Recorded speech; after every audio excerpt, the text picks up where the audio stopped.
বিএনপির জ্যেষ্ঠ নেতা ও দলটির মনোনীত ধানের শীষের প্রার্থী মির্জা আব্বাস তার নিজের কেন্দ্রে হেরে গেছেন। বৃহস্পতিবার সন্ধ্যায় মির্জা আব্বাসের নিজের কেন্দ্র মির্জা আব্বাস মহিলা কলেজের বেসরকারি ফলাফলে এমনটা জানা গেছে।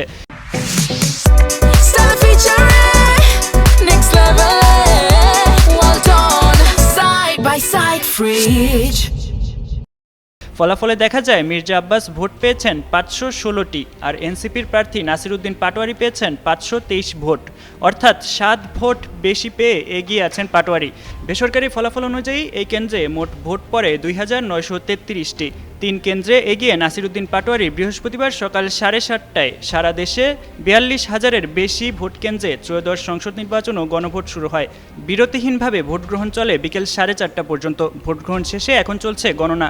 বিকেলে নির্বাচন কমিশন ইসি জানিয়েছে দুপুর 2টা পর্যন্ত মোট 42,651টি কেন্দ্রের মধ্যে 36,031 কেন্দ্রে ভোট কাস্টিং 47.91%। তবে শেষ পর্যন্ত কত শতাংশ ভোট পড়েছে তা এখনও জানা যায়নি।